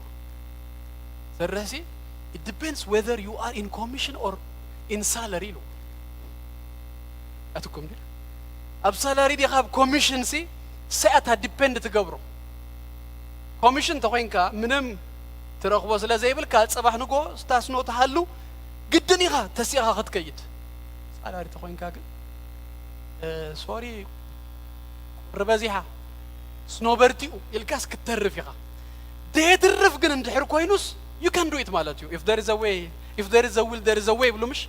فقعد ندحر الله سي الله تغيريها سلازي انت قبل دلي مسلكم الامانه هيوتكا غيركا اصبيكا ابوش تخا እንዳተረዳአካ እንደህር መጽዩ አሎ መንገድ ድኾነ ይኹን አይነት ነገር ንገዛእ ርስኻ ንምእባይ ዋጋ ንምኽፋል ሳክሪፋይስ ንምግባር ድሉ ኢኻ ትኸው ስቕልካ ግን ብዙሕ እዝስ ናይ ምንባሬ ዕላማ ናተይ ዋና ነገር እዩ ዝብል ነገር ግን ተዘይእቲኻዮ ግን ንእሽተይ ነገር እያ ተሰናኽለካ ካብ ንእሽተይ ነገር ክብድ ምስ በለትሲ ክትገድፋ ትኽእል ኢኻ ኣፀቢቅካ ግን እዚ ኣይ ሃፍቱ ዝብል ነገር ተእቲኻዮ ግን ንዓባኻ ኢኻ ትኸይድ በቲ ኤርያ ቅድም ኣብዚ ቸርች ዝጀመርናሉ ጊዜ ሓደ ሓዊ ዝበለኒ ኩሉ ጊዜ ዝዝክሮ ብጣዕሚ ድማ የድንቆ ክልተ ስራሕ ሰርሕ ነይሩ ሓደ ፉል ታይም ሓደ ፓርት ታይም ዳሕሪ ሓደ ጊዜ መፅኡ ኣነስ እንታይ ከም ዝገብር ይፈልጥ የለኹን ይብል ህይወተይ ናበይ ኤርያ ከም ትኸይድ ብምንታይ እየ ክስጉም ንቅድሚት ዝኸይድ ሲ ኣይንፅረለይና ኣሎ ኢሉኒ ክልተ ስራሕ ዝሰርሕ ይወፅሕ ይወፍር ንጎ ምሸት ይመፅእ ደኺመ ይድቅስ ፅባሕ ከማ ትኸውን እንታይ ይገብር ኣለኹ what is next future እንታይ እዩ ሲ ምርኣይ ንባዕሉስ ተሳኢኑን ኣሎ ኢሉኒ ጸልየለይ እስኪ ዝመፅእ ዘሎ 3 ወርሒ እታ ፉል ታይም ዝሰርሓ ስራሕ ደው ከብላ ኢሉኒ እታ ፓርት ታይም ጥራይ እናሰራሕኩ ን3 ወርሒ ክሓስብ ኢሉኒ እዚኣ ብጣዕሚ ከድንቆ ድገበረኒ ን3 ወርሒ እንታይ ክገብረ ስቕለካ ሓስብ የጸልየለይ ኢሉኒ ገዲፍዎ ነቲ ስራሕ እንታይ ክገብር ጀሚሩ ክሓስብ ጀሚሩ እታ ፓርት ታይም እናሰርሐ ብዙሕ ነገራት ፈታትዩ ሪኡ ቢዝነስ ፈቃድ አውፅኡ ፈቲኑ ሪኡ ናይ ትምህርቲ ጉዳያት ከጻሪ ጀሚሩ እትንትን እንዳበለ እንዳረአየ ኸይዱ ብዙሕ ነገር ሪኡ ኣብ መወዳእታ كمهار كم زلوا انتاي كم زمهارون بنصور فليتو سيد كوليج دبلومو هيزو نابت بروفيشنال اتيو انتاي كبلكم دلي بيني غاخت ابن دحر كوين كاس مجمريا كام من تا يزو جمر انتاي كتغبري غاتدل املاخ سين من تا يفطيروكا كلنا غبركا كل صيلو هيوت ناقصله مئبا يلن موسخ يلن اندهر انا صيركا يا غنتا كتابيلا تا نسخه اكسل كتغبرلا زغبا نا هيوت منقد دي غن اندهر نصيرا غن شو قليل يدخو ديستني بحانت مالتي ايبصحن اتا منقد دغنا بتا فصامي خاتوسدكا غن بحانت مالتي كتجمرا تخليها ወይ በሐደ ሲዝን ክትጀመር ተኸልያ ሎሚ እዝና ሰበኩ ዝና ማሐርኩን ከለኹስ ናይ ህይወቱ አቅጣጫ ከቀይር ድኽእል ሰብ ሎማ አልተሎ እንጂ ፍጻሜው ገናዩ ፕሮሰሱ እናኸደ ግን ሓደ ነገር ግን ድቕይር ኖ ከምዚ ኢለስ አይከይድኒ በዚ መንገድስ እግዚአብሔር አብ ልበይ ነዘቀመጦ ነገር ከነብረሉ ጅምሬ ዝብል ሰብ ግን አይሳአነ ነኸውን ሎሚ እምነተይን ጸሎተይን ድማሱ አንተ ሰንበት ንምምላ አይኮንኩ እንድሰብኽ ገለ ሰብ ግን ህይወቱ خلوت ናብ ፍሬያማነት ናብ ፍሩትፉልነስ ናብ አወት ከመጽመታን this is my prayer ኢየሱስ ክርስቶስ ጎይታ ስለዚህ እላማኻ ከምፍላጥ እንታይ ክትገብር ከምትደሊ ከምፍላጥዩ ዝጅምር እግዚአብሔር ለነፍስ ወከፍና ከፈጥረና ከሎ ምስቲ ክንኮኖ ምስቲ አሞዳታ ክንመልኦ ዘሎና ፍጻሜ ወይ ድማ ክንነብሮ ዝግባእ ነገር ብዘመቻቸ መንገድ ገይሩ ኮ ይፈጥሩን ተድሊ ክእለት ይቡና هنا دما ክርስቲያና ስለዝኾና ዳግም ዝተወለድና ሰባ ስለዝኾና ድማ መንፈስ ቅዱስ ተዋሂብና ድድግፍ ድረድ ነቲ እግዚአብሔር ኣብ ምድሪ ክንመልኦ ዝሃበና ነገር ናብ ፉልፊልመንት ክነብጽሖ መታን እግዚአብሔር ጽቡቅ ገይሩ በቲ كفترنا خلص لك نابت እግዚአብሔር زحازلنا أجندة زحازلنا مفتصمتا زحازلنا منقدي دبت ነገር ገይሩ ይፈጥሩን أبهاري أين نبرن كم توم آسا جيلس دي دبها يبلنا أبسماي أين نفرن كما أواف أخناف يبلنا እግዚአብሔር سي نتي كله كفترو خلص أبتك نبرلو زلوا بوتا كفتمون زقبا ነገር سي أمچاچو يزفتر ነገር ግን እጅዝ ዛሬ በዘለሁ እንተ ይመስለኩም ነትዝ ተፈጠር ካሉ ግን ንስኻ ድማ ተራልኩ በትዝ ተፈጠር ካሉስ ገዛ እርስኻ ዴቨሎፕ ምግባር ምንም ደይኑ ወስኸላ ከም ዘላታ ተቀበልና ያን ነበር እንተ ይመስላትኩም ናይዘል ዓለም ህይወት አምላኽ በክርስቶስ ኢየሱስ ፍጽም አብሉ ሁሉ ነገር ፈጽሙ ዘሃበናይ አብት ናብራ አብት ህይወት ግን ከምዝ አይነት ንዛረበሉ ዘለና እጂ እላማኻ አምምላ አምፍጻም ግን ብድቃሴ አይኮን እንደኸው مسفلتكو أبزي جزء أرسي كأبي جزء أرسي سي نوسكو خير متانسي كجبر كخلالون هذا سب كمزيلو what you are is a gift from God تزوجون كيو كاب أملاك gift you what you will become جن ناتكا it's a gift from you to God እግዚአብሔር ከምዘለዎ ፈጥሩ ካለሱ gift እስኻ አማ አቢልካ ድማ እትኾኖ ነገር ግን ንግዚአብሔር ተخبሮ በዚ በፈለርኮ በቃ ሰይልና በመድቃስ ደው በመባል እኮ አምላክ አይከብር እግዚአብሔር ዘሃበን ታለንት እግዚአብሔር ዘሃበን ጸጋ እግዚአብሔር ዘሃበን ነገር አውጪ ዴቨሎፕ ገረ ንምድርን በረከት ከሆን ከለኹ እግዚአብሔር ዝኸብር ኢየሱስ ክርስቶስ ጎይታይ አረ ኢየሱስ ጎይታይ ባስኬትቦል ድጻወት ማይክል ጆርዳን ነው ንባስኬት ብዝጥም መንገድ ሆይኑ ተፈጥሮምሽ ነዚያ ምንም ሃንተ ሳንቲም አይወሰኸላ ታቆመቱስ ቁመቱ ነገር ግን በቁመቱ ጥራ ይጎነን እውት ጆርዳን እንፈልጦ ጆርዳን እንደሆነ ፕራክቲስ ጌሪ ባስኬት ጻውቱ ተፈልጦ ዲሆም ንማአልተ ሸሞን ተሚት ጊዜ ገለ ነታ ቦል ይድርቢው ካብ ኩሉ አንግላት ፕራክቲስ በመግባር ገዛ እርሱ አቡ በመታው ዲሲፕሊን በመቋንበር እታቆመቱ ጥራይ እንተ ተኸውን አቅሃ አውርደለይ ካምባል ተሐለፈታይ መሐለው አምላኽ ንዝሓቦ ነገር ግን እንታይ ገይሩ ይመስለኩም ፕራክቲስ በመግባር ዲሲፕሊን ኮይኑ አቡ በመውሳኽ ጥራዩ ናብቲ ነገር ድበጽ ንናውን ኩላትና አምላኽ ንነፍስ ወከፍና ዝሓበና ጸጋሎ ይድብል ደሎ እግዚአብሔር ዝፈጠረና በህይወትና ዘቀመጦ ዕላማ አሎ ኑ ቀዳማይ ነገር ንፍለጦ እስፈለጥና ያው ድማ ንሱ ኤክሳይትመንት ኢነርጂ ይህበና እሞ ብኡ ተበጊስና ሾ ንኺድ እግዚአብሔር አምላኽ ይመስገን ቀጻል ድማ እንታይ ንግበር ዲሲፕሊን ድኾይና አቡ ገዛእ ርስና የእቲና ነብዩ ኢየሱስ ክርስቶስ ጎይታዩ ክብረና አምላኽና ይኹን ዕላማኻ ምንጻር ዕላማኻ እንደር ኣነጺርካ ፈሊጥካዮ ኤቭሪ ከም ዝበልኩኹም ክትመሃር እኮ ኢልካ ገለ ክትገብር ኢልካ ደሊኻ ክትብገስ ከለኻ እኮ ብዙሕ መሰናክላት መጹ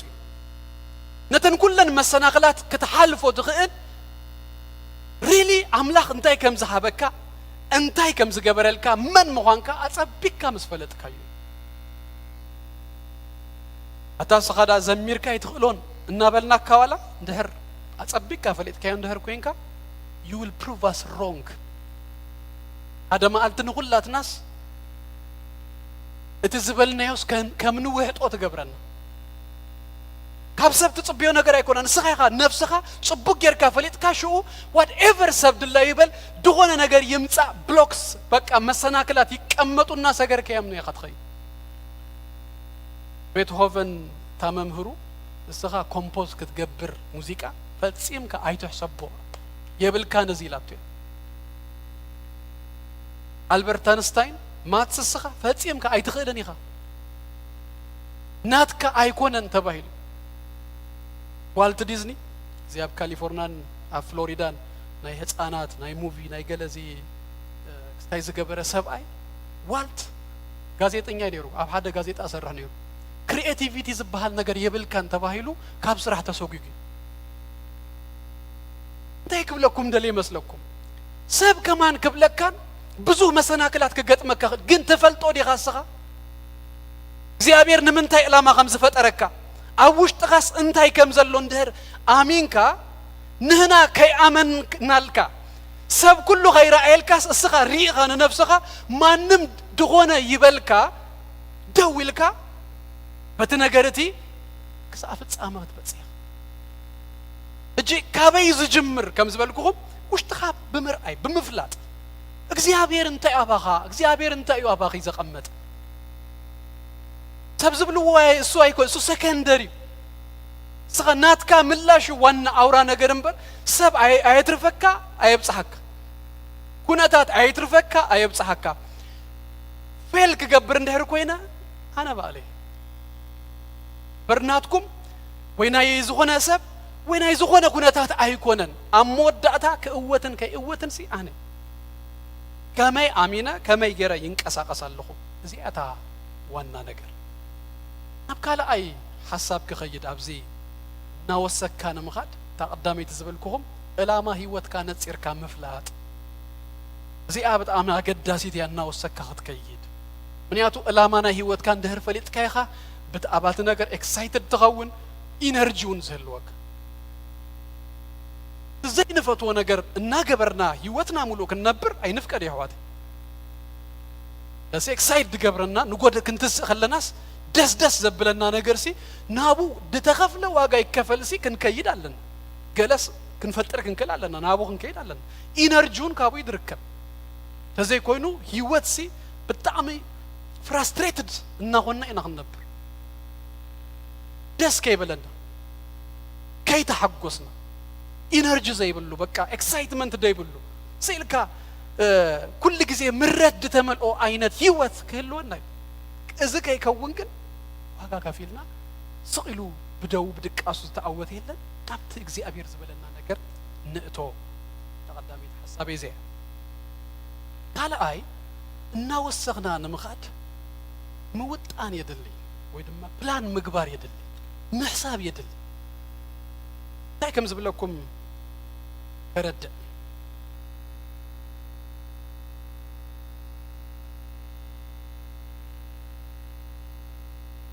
كي حسب كمقباي قالوا جن أبي كم زلوا نقرأكم أبقول أدرين قلعة كعبيلو قلقلة حاسبوا يكون أنت عبي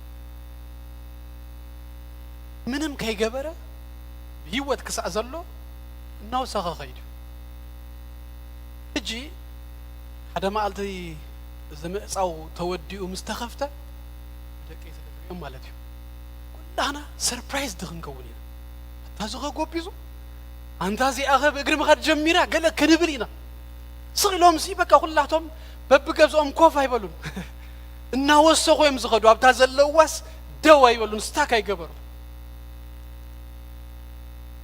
هسان بقى هم يو زي أبير دفتروا إنه وسخ يزغيد كساب ود إسرائيل سران حدا يديو إن أبغى تخيد سران حدا نقول لهم مزقبرنا كن دين توديا كابون اليوم وسخ يلن بفيزيكال أبزي لك كم مقباي أبزي كم زلوا أب كله غمو يمثلنا إن كم ويكون الصغا كي حسبك الصغا منهم كي جبرك مقباي زلوا أبو ترى ينبر أب هس أنت ترى ينبر كابو وتأيجن نموسخ بلان كتجبروا لك نموسخ قال نجر نات كان نجر سي يدلي جي أبزن تأتينا مزمت أنا لكم جدا أبي يوم دمتونا زم قلوتهم جدا سمو سيقوم يوم زمتونا بمنفساوي هو توسيقو زمت سألو بلان جيرو أبو زلسر مالتي أبتاز نبرت توستاك جيرو كمت أنايو قال دم غمان ندهريت كغير سنبت أبقو بقيت رايز نبرت تا منفساوي مقبو هجيجن منم من دحر ديال لان تقوينا توديو تلازم منم كي جبرنا مقبا يلن منم كي جبرنا موسخ يلن يا حواتي دي أنا هو رياليتي أمو قلت إفنا أنت وهاتنا يا أنت تقبلنا يا يصبو هيدك أنستيو زوفاي زاربني كتبات يوجن تينيج مسكونا نتي لو أكلاتنا زمت سلازي ردأنا دارقا مبزحتو أودات جيم قلشو بقاتي اكسرسايز قل قبري ما سكوت تاي قبل قل دس يزبلو تينيج كل كمزا أدي جيم يلا أخو سمينتو جيركازي نايك ألم كونتينر تاني كان يرمش إنش أي بتن تقولو أمني سمينتو قل يأتيها تدف اجي تزمت لو تاتسي دس يزبلك اخسي تقبر براكتيس تقبر تحرز توصنا عمتات قل يرس عمالتي ات فيزيكال بأباي دو مسبلة سم دما دو يلو مبزحتنا شو نبكى لنا قرينا نخيل اجي مأباي ببلانيو يا حواتي مأباي حاسيبك موسيقى أنيا زمرت سلازوهونكم مناتكم إيريا بزوح كزار هذا ما قلتي مزمور أو شيء كمز كجبري إلو ذا حسب تسب كم زلوا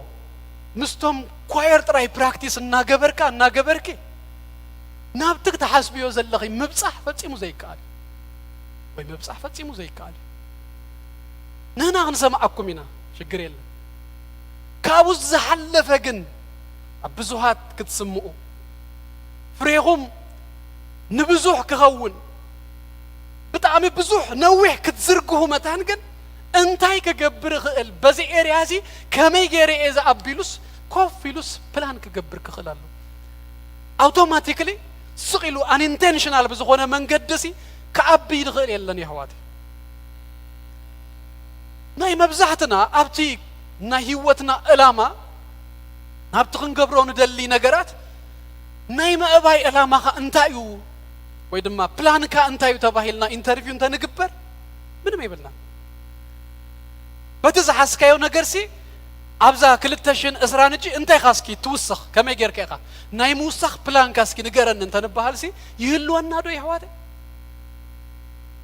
whatever تا نايوته إلى ما بزبل كايا إرياس كما جيركا إيقا خبزة حج زلقايو وسيكا كلتشين إسران حدن كما تسخلص كابزا زلقايو وسخ زبل نجر كهلو وكا በቃ ዝዛየደ ነገር ኣብ ሓደ ዝበለጸ ነገር ንኽትኣቱ ፕላንካ እንታይ እዩ እንተንበሃል እንታይ ምበል በጋጣሚታት ኢና መብዛሕቱ ጊዜ ንኣቢ ኢቭን መንፈሳዊ ህይወትና በጋጣሚታት እዩ ትምእባይ እምበር ፕላን ጌርና ይኮናን ብዙ ጊዜ መጽሐፍ ቅዱስ ናይ ምንባብ ፕላን ናይ ምጽላይ ፕላን ናይ ምግልጋል ነገር ወንጌል ናይ ምምስካር ናይ ምስ ቅዱሳን ህብረት ምግባር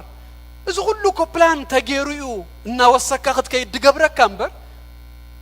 ተዘይኮይኑ እኮ የለን ምእባይ የለን ምውሳኽ የለን ግሮዝ ብፕላን እዩ ዝመጽእ ኣብቲ ፕላን ድማ ስቴክ ብምግባር ሕጂ ኣምላኽ ብምህረቱ ከመይ እናገበረና መስለኩም እጂ ኣብ መንፈሳዊ ክመጽእ እሞ መንፈሳዊ እቤት ድመጽእ ምጽላይ ንኣቢ ምሽ ፕላን ጌርና ይንጽልን ገጽ ጎይታ ይንደልን ነገራት መጽኦም ገልጠምጠም በቃ የብለና ናብትን ምስ ጸፋፍኡና ገጽ ጎይታ ክንደሊ ንጅምር በቲ ጉዳይ ናብ እግዚአብሔር ምስተንበርከኽና ሽኡ እግዚአብሔር ድማ አቡ ጸጉና ሃበ በመንፈሳዊ ህይወትና የእብየና እጂ ግን እዚ ግን በፕላነይ ደይኮነ ተገይሩ ደሎ በአጋጣሚታት ተጸፋፍኤ መጽኤና ነገር ግን ከኸውን ድግብኦ ኩሉ አይነት ህይወትና ፕላን ብምግባር ገለ ነገር ሲ ብምቕማጥ ከመይ ገሬ ከአቢ ከመይ ገሬ ክውስኽ ታይደለ ይመስለኩም ኮንሲስተንሲ ዝበሃል ቀጻልነት ናቀጻል ናወሰካ ክትከይድ ቀጻልነት ይድል ንሓደ ነገር ብቀጻል መሃዝ ታኸጅምር ከለኹ ዝበልኩኹም ታ ናይ ሙዚቃ ነገር ምስ ሙዚቀኛታት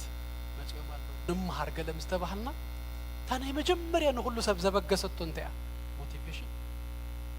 ቤትድ ኮይን እሳ ግን ናብ ፍጻመ ይተብጽሐካል ናብ ፍጻመ ተብጽሕ ቀጻልነት ዘለዎ ኮንሲስተንሲ ኣብ ህይወቱን ከሙይ ማለት ንብዙሕ ነገራት ንኽንጅምር መጀመርያ ንተባባኢና ኣብ ምጅማር ሽግር የለን ቀጻሊ ግን እናሃ ገበርካዮ ኣብ ምኻድ እተዓወት ኣባያ ዘላ ታሙሳኽ ኣባያ ዘላ ስለዚ ኮንሲስተንሲ የድልዮ ንሓደ ነገር እኮ ኣብ ሓደ ኤርያ ኤክሰል ገይሩ ጽቡቅ ገይሩ ወጽዩ ዝበሃል ሰብ ደጋጊሙ ነቲ ነገር ዝገበረ ደጋጊሙ ሙዚቀኛ ተኾይኑ እኮ ሓንቲ መዓልቲ መጽኡ ጥርር ኣቢሉ እኮ 10,000 times million times እኮ ገይሩዎ ኣሎ ናይቲ ብዙሕ ምድግጋሙ እዩ ኣብታ ናይ መወዳእታ ኣትና ክንሰምዖ ንኽእል ደብሕገና ፍረ ዘለዎ ነገር ድመጽእ ስለዚ በታ ኤርያ ናይ ህይወትና ኩላህና ክንሓስቦ ዘለና እዚዩ እታ ዝሓዝክዋ ነገር ከመይ ገይረ ኮንሲስተንትሊ ብቀጻልነት እናገበርክዋ ይኸይድ ክንሓስብ ኣለና እንድሕር ደይን ደጋግሞ እንድሕር ኮይና ኤክሰለንስ ዝበሃል ነገር ኣይመጽእ ዝኾነ ጽቡቕ ነገር ኤክሰለንት ዝኾነ ነገር እኮ ዋጋ ይክፍል ዳዊት ኤክሰለንት ሚውዚሽያን ናብ ቤተ መንግስት ዝምረጽ ዝኣቱ ኣብ ቅድሚ ንጉስ ደው ዘብል ኣብቲ እናጓሰ ክንደይ ጊዜ ሃሪምዋሎ ክንደይ ጊዜ ቀጥቂጥዋሎ ክንደይ ጊዜ ተላሚዱዋሎ እቲ ምድግጋምና እቲ ብዙሕ ጊዜ መሓዝና እዩ ናብዚ ዘብጽሐና እዚ ክብለኩም መኹደ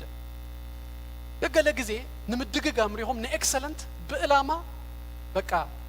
ኤክሰለንስ ዘለዎ ነገር ንኽመጽእ መታ እቲ ኮንሲስተንሲ እዚኣ እያ ወዘር ይኹን ኣይኹን ዝናብ ኣሎ ሎሚ ፀሓይ ኣሎ በረዳ ኣሎ ሎሚ ፀሓይ እዩ ገለ ብዘየገድስ እዚ ናይ ህይወተይ ዕላማ እዩ በዚ ኩሉ ጊዜ እንዳገበርኩ ክኸይድ እየ ዝብል ናይ ውሳኔ ነገር ኮንሲስተንሲ እዚ የድልዮ እዩ ብዘይዚ ክመጽእ ኣይከኣልን ዝበልኩኹም መጽሐፍ ቅዱስ እኳ ንምንባብ በመንፈሳዊ ህይወት እኳ ንምእባይ ኮንሲስተንሲ የድልዮ ናይ መብዛሕትና ጸገም ነቲ ንምእባይ ደፍርሶ እንታይ መስለኩም ኣብ ምእባይ ወይ ድማ ለውጢ ኣብ መዓልታዊ ንእሽተይ ንገብራ ነገር ምዃና ንርስኣ ብሓንሳእ ብዙሕ ነገር ንገብር እሞ ለውጢ ትመጽእ መስለና ካብ ብሓንሳእ መጀመርያ ብዙሕ ነገር ጌርካ ዳህራይ ገዲፍካዮ ናብ ፍራስትሬሽን ምኻድ ከማን بزحة تجميرك جن قصالነት بزلو እንዳገበርና ይሁን ከሄድ ከለና ብረዘለው ነገር ድርክ እጂ ፍርቅ አመት ንበጻለን ዳአላ ኣብ ጃንዋሪ ናይ መጽሐፍ ቅዱስ ናይ መንባብ ፕላን ጀሚርና ኣብ ኢዮብ መጽሐፍ በጽህናለ just አሰርተ ደኸውን every day እናንበበ ዝመጸሰ መጽሐፉ እጂ አፍርቅ ዳዊት ባይዘው ፍርቅ መጽሐፍ የመዝሙረ ዳዊት ዳርጋ ፍርቅ ይበጽሕ ኣብ ጁን ማለት ነው እጂ 50 ምዕራፍ በሐደ መዓልት አንቢቡ ዳህራይ ወርሕ ሙሉ ደህንብብ አይኮነን ግን ኣብ ህይወቱ መንፈሳዊ ህይወት ለውጥ ለምጽ every day ተነንሽተ እንዳንበብ ድኸይ ተነንሽተ ኣብ ቅድም ጎይታ እንዳሆነ ድኸይ እሱ ይቋብ ህይወቱ መንፈሳዊ ህይወት ኮንስታንትሊ ዝሆነ ግሮዝ ዝህሉ ቀጻልነት ዘለዎ ነገር እዩ ናብ እቤት ደምጻ ኣብትካለ ኤሪያውን ኣብትካለ እግዚአብሔር ዘሐበና رأي ذهبنا إلامون كم عينت قصالነት ዘለዎ ነገር ኣብ ምግባር ኢና ንእወት ያብለኩም መሆደ ለጊዜ ጽቡቅ ገሩ ቻሌንጅ ድገበረ ደርዮ ካብናቱ ይወደ ተማርኮ መጽሐፍ ከጽህፍ ገለገለ ይሐስበ ሶ ጊዜውን ፈታተን ያለን ፕሮጀክታት ዝጽሐፍ ዝመስለን ግና አይ ኢንስፓየር ከኸውን ከለው ገለ ሐሳብ ከፈሰለ ይከሎ ሽው ይጻፍ አይ መጸለይ ላይ ጻፍ አይሉኒ هذا ማልቲ በጣም ኤክስታይ ቻሌንጅ ዝገበረ ንጽቡቅ ገሩ ድማ ተለወጠኒ አሁን አይ ንጎሰቢው every day ንጎ ምስተንሰ ዲቮሽን አይ ምስገበርኩ ይሉኒ ክጻፋለን ፕሮፊብል እንተለኒ ሰለስተ ፔጅ ወይ 4 ፔጁን ክጻፍ ይቀል የለን ተተባሂሉ ፍርቅ ፔጅ ወላ ተቆም ግን ክጻፍ እጂ ንኢንስፓይሬሽን አይጽብዩን ንሱሪኹም ኮንሲስተንሲ ለው ዳስዋይ ኣብ አመት ክልተ መጽሐፍ እንዳጻሐፈ ደ ከምዝ ከማይ ድማ እንተ ኮይንኩም እቲ ኢንስፓይሬሽን ክትጽበዩ ወታ ኮንሲስተንሲ ተጎድል ማለት እዩ ቀጻልነት ግን ያ ሁሉ ጊዜ እናወሰኽና ክንከይድ ገብረን ስለዚህ መዝሙር ዝጽሕፉን ተኮይኑ ወይ ገለ ካልውን ድገ ኮንሲስተንሲ ሃዳ ማዓልቲ ብልጭ ብስበለለይ እንተይልካ ብልጭ ዝብላ ወዳት ማዓልታት የና ሓወይ ከይብል ግን ቀጻልነት በዘለው ነፍስኻ አምእታው ስለዚህ ንዝኾነ ይሁን አይነት ናይ ህይወትና ራእይና ላማሲ እናወሰኽና ክንከይድ መታን ኮንሲስተንሲ የለው እግዚአብሔር ይባርኩም እንታይና ይልና እናወሰኽና መኻድ ናይ ሓደ እውት ሰብ ባህሪዩ እናወሰኽና ንክንከይድ ድማ ኢነርጂ ንክንረክብ ኩል ጊዜ ዲሲፕሊን ኮይና እናወሰኽና ክንከይድ ገብረና አላማና ህይወትና እንታይ ምግባሪው መፍላጥ ይልና ኢየሱስ ቆይታ አላ አይድማ ፕላን ምግባር ወጥንካ በቃ ዝን ኢልካ ሐሲብካ ወጥንካ ምግባር ምናልባት ቤት ትምህርት መኻድ ይለካ ኸውን ወይ መጽሐፍት መንባብ ዲው ገለ whatever ታዘለካ ኮፊልካ ግን ሐሲብካ ፕላን ጌርካ ይነባይዘ እተሳለሳይ ድማ ቀጻልነት በቃ አብይ ኩል ጊዜ በቀጻልነት ነት ነገር ደጋጊ ነው እግዚአብሔር ይባርኩም ኩላትና እንጸልይ ታይባርኩ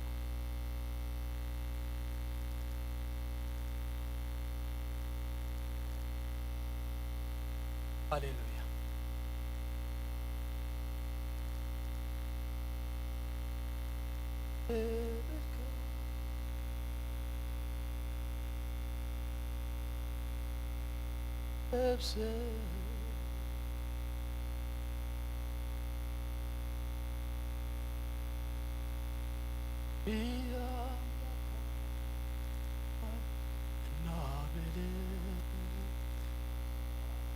ሃሌሉያ መዝሙራን እዚኣ መዝሙራን ክልተ ጊዜ ዘሚርና ያ ጸሊና ክንወዲና እግዚአብሔር ይባረክ ሃሌሉያ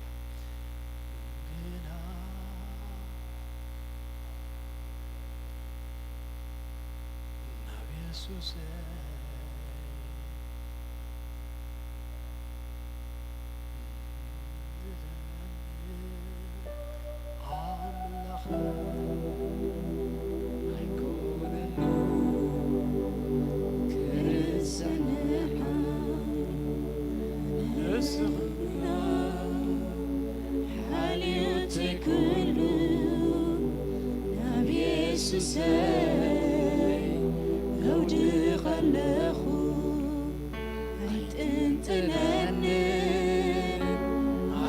أملخ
እግዚአብሔር ይባረክ ነው ወዳታ ንጸልይ እግዚአብሔር ይመስገን ጎይታ በነገር ሁሉ ክንወሰኽ ክድግፈና እግዚአብሔር ይባረክ ከሰህለና ሱስ ክልፍል ከገብረና እግዚአብሔር ይመስገን ተአባና ዘቀመጦ ነገር ሃሌሉያ እና አበየ እና ወሰኸ ኸይድ መታን እግዚአብሔር ይመስገን ሃሌሉያ ያዋተይ ደሳይ ብለን ሰባት ድህረ ቁርብ ጊዜያት ረኺቦምኹም ወሲካ አብይኻ ሁሉና ኸሎ እግዚአብሔር ይመስገን ደስ ደብል ኮምፕሊመንት አብትዘለናዮ አይንቀኒ አይንጽና እግዚአብሔር ይባረክ እነ ወስኽ ሰባት እነ ኸይል ሰባት እነ አቢ ሰባት ንኹን በኢየሱስ ክርስቶስ ንጸልይ ኩላትና እስኪ እግዚአብሔር ከንቀሃና አብትግዚኡ አብትሰዓቱ እግዚአብሔር ይባረክ نفسنا جزء بديسيبلين يأتينا نوسخنا غنكيد እግዚአብሔር ይመስገን زي كون جزء كيننا كهمتاني حواتي كم تأنتو يزبلكم تينيج كلنا نسرح بقى تماسل قلا كنا أبيون فت لحراي زمنات قد نبكى لخالنا غيد مون رسو مودع تادم مس عرقد ما نايت أنا قدي عاد الله مخانو مسترد أنا شوغ من لسون فت تكير كنقبر نفت قل ميبي توليت كخون غير لو ما كان እግዚአብሔር بغلو إرياتات እግዚአብሔር يمسكن أكسل كنقبر እግዚአብሔር ዝሃበና ነገር መልእናዮ ፈጽምናዮ ካብዛ ምድር እዚኣ ክነሃልፍ መታ ነን ማዓልቱ በኢየሱስ ክርስቶስ ስም ክንገብሮ ዝግባአና ክንውስኾ ዝግባአና እናወሰኽና ክንከይድ መታ ጸጋ እግዚአብሔር መንፈስ እግዚአብሔር ረድኤትና እግዚአብሔር እናድለና ሐጽር ጸሎት ሁላትና ንጸልይ እግዚአብሔር ይባረክ ደግፈን each day every day አይተህለፍ ወይታ አይተህለፍ ስቂላ አይተህለፍ ከይወሰኩ አይተህለፍ ገለ ነገር ከይቀመጥኩ አብይወቴ በኢየሱስ ክርስቶስ ስም ሃሌሉያ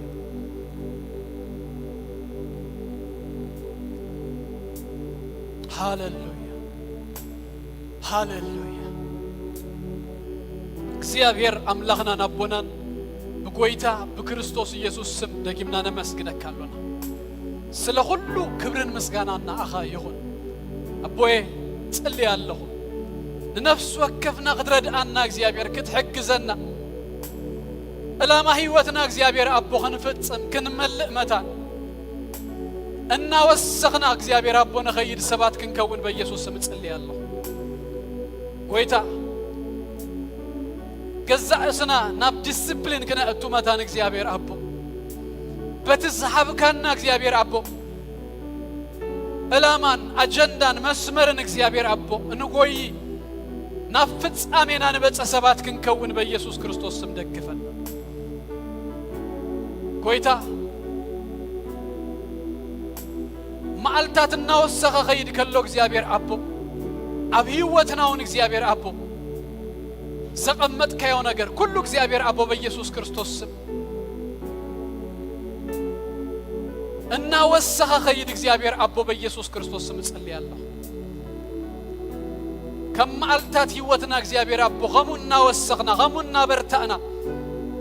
ከሙ እግዚአብሔር አቦና ፍጻሜን መብጻህና ቀረብና እንኸይድ ሰባት በኢየሱስ ክርስቶስ ስም